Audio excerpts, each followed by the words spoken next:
mis amados hermanos, amigos, familia, qué gusto estar con ustedes en este inicio de fin de semana.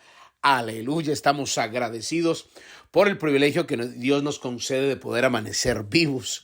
Hemos resucitado, como siempre suelo decirlo, así que vamos a adorar a nuestro Dios, papito lindo. Estamos agradecidos una vez más por este honor y este privilegio que tú nos concedes, de poder abrir nuestros ojos, de poder disfrutar de estas promesas que a través de tu palabra están para cada uno de nosotros. La Biblia dice en Deuteronomio 28 que las bendiciones nos alcanzarán y nos perseguirán. Gracias por esta palabra que has venido dándonos. Oro por aquellas personas que escuchan estos devocionales donde quiera que se encuentren, sean bendecidos ahora en el nombre de Jesús. Amén y amén. Gloria al Señor.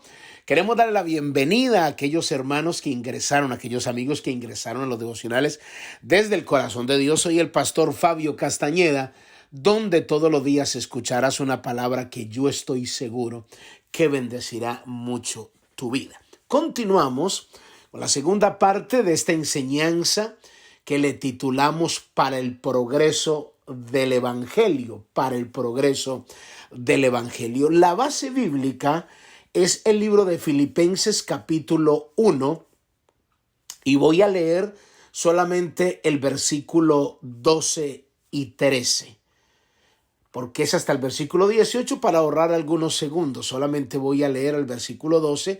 Dice: quiero que sepáis, hermanos, que las cosas que me han sucedido han redundado más bien para el progreso del Evangelio, de tal manera que mis prisiones se han hecho patentes en Cristo en todo el pretorio y a todos los demás. Y la mayoría de los hermanos, cobrando ánimo en el Señor con mis prisiones, se atreven mucho más a hablar la palabra sin temor. Esta es una historia extraordinaria que registra la Biblia de una de las cartas que el apóstol Pablo escribe a la iglesia de Filipos. Esta carta es muy reveladora porque tiene mucho que decirnos y saber entender las situaciones por las que nos toca atravesar. Y hablábamos en el día de ayer cuando el apóstol Pablo le dice a los hermanos que aunque estemos en Cristo van a suceder cosas. Y esto tenemos que entenderlo. ¿Por qué? Porque existen personas que están dentro del Evangelio y cuando les acontecen situaciones incluso como la situación que estamos viviendo con la pandemia, yo he escuchado muchas personas diciendo: pastor, pero ¿por qué? ¿Por qué se murió fulano de tal? ¿Por qué está muriendo tanto pastor? Gente tan buena.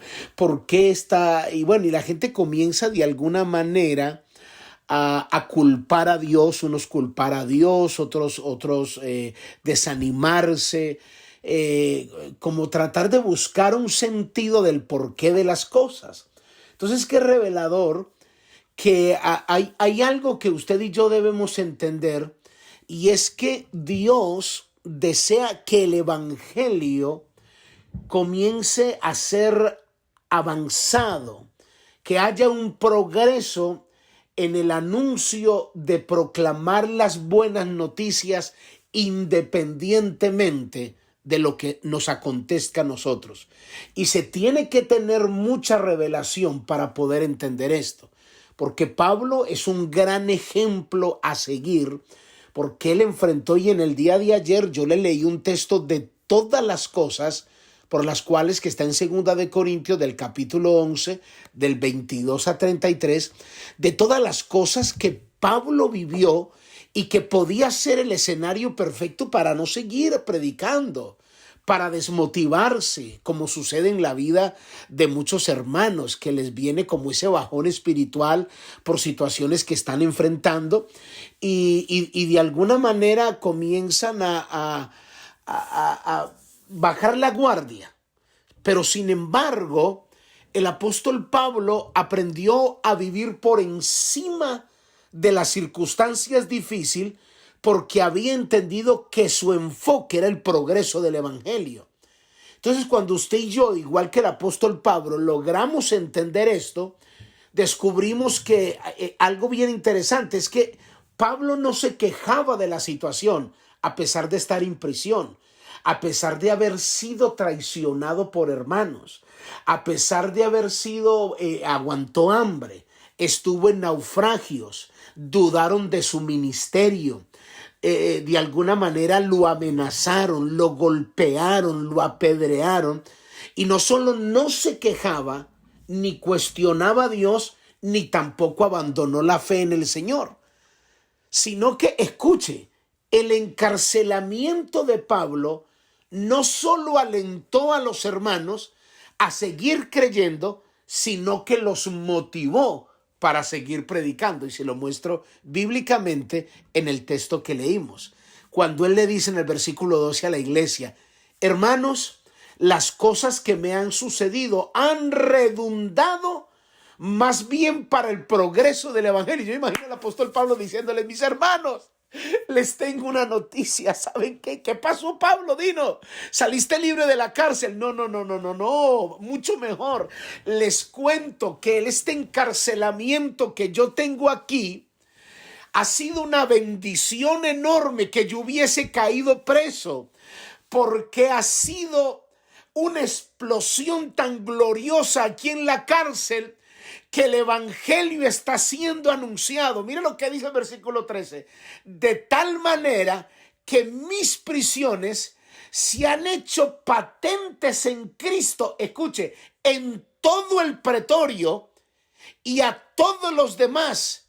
Y la mayoría de los hermanos, cobrando ánimo en el Señor con mis prisiones, se atreven mucho más a hablar la palabra sin temor. Dos cosas importantes aquí. Pablo dice: no solo hay un progreso aquí en la cárcel, en todo el pretorio, la gente está sorprendida porque no me han visto ni llorando, ni quejándome, ni culpando a Dios, sino predicando con la misma motivación y con la misma pasión como si estuviese libre. Porque es necesario que entendamos que las circunstancias que vivimos tienen que producir un efecto para el progreso del evangelio.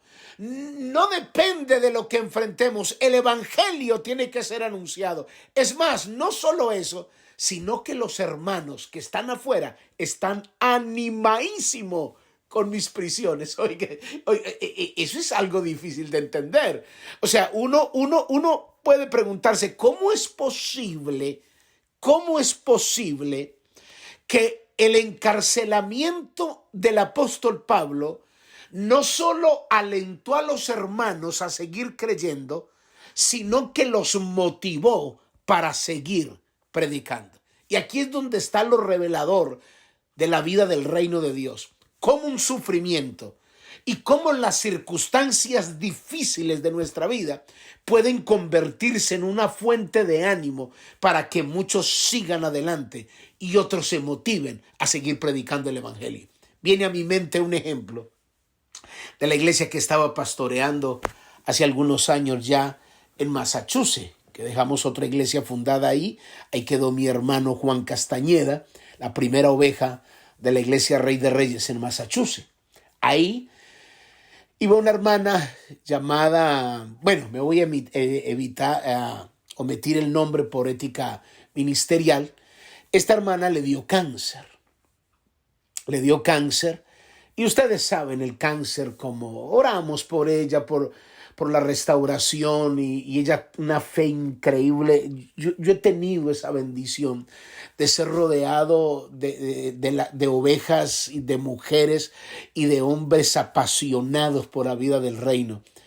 Esta hermana ya después no pudo volver a la iglesia, quedó postrada en cama, el pelo se le cayó. Bueno, ustedes conocen todo el drama, los que saben que han enfrentado situaciones o conocen de alguien con cáncer.